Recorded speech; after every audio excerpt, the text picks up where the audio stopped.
Valor is knowing what has to be done and doing it regardless of the consequences. My name is Sergeant First Class Gerald Wolford. I'm a paratrooper originally from Oakland, Oregon. Currently assigned to the 82nd Airborne Division, and I received the Silver Star for gallantry in action during a battalion river crossing in Assamwa, Iraq. I was an average kid. My father was always patriotic, my mother was patriotic, my family was. We didn't have a large military service, history in the family, but there was always the thought that we needed to serve, and I always felt that you needed to earn the right to enjoy everything we have in America.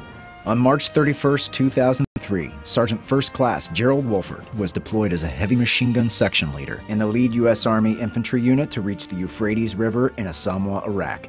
I got through the firefight by relying on my men and knowing that they relied on me. That day on the river, I never asked my men to do anything without me. I never ordered them ahead of me, and they never hesitated.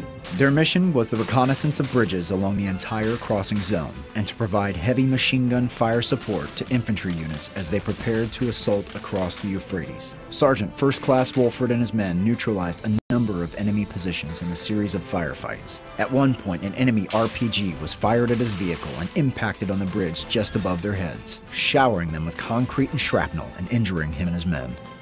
There's situations where average people, ordinary people, are put in to situations where they're faced with, extraordinary odds, and they overcome them. They overcome them because of teamwork, because of what they've learned, and because of the values that they hold themselves to. If our stories can inspire them to join the service, then that's great. But if our story can inspire them to succeed in life, then that's even better.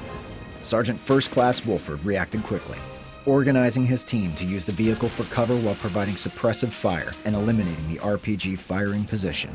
He identified 2 members of his unit who needed medical attention, transported them to the nearest medic, and then returned to the fight. With or without the recognition of the Silver Star or anything that comes with that, when I led my men in Iraq that day on the Euphrates, I had 4 of my men who received Bronze Stars for valor, and that validated everything that I'd been taught.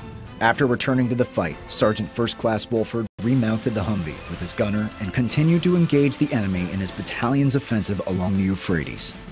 The children saw a definite change in me when I came back. We went through some stuff over there, and when I came back, I realized what was most important. It was the children, and it was my faith in God and making sure that my children are brought up right. On May 4, 2005, Sergeant First Class Gerald Wolford received the Silver Star, one of the U.S. Army's most prestigious awards for valor in combat. He was honored for repeatedly exposing himself to hostile fire in order to ensure the success of the mission. When I was growing up, my heroes were, first and foremost my dad. He sacrificed everything, to make sure that my sister and I were taken care of and to make sure my mom was taken care of. Now, people call me a hero, and instead of just a mentor to my children, like my father was, and now I'm a mentor to all kinds of people, and that now I'm their hero and I'm their mentor, and that's so honoring and so humbling to do that. When I was home on leave, my son and I visited my father's gravesite, and my son was crying because he never got a chance to meet my dad, and he told me that my dad would have been proud, and he told me that he was proud of me, and that's something that any father would go to tears over, is hearing his son say, "I'm proud of you, Dad." And that's when I knew that my dad was proud, is when I heard my son say it.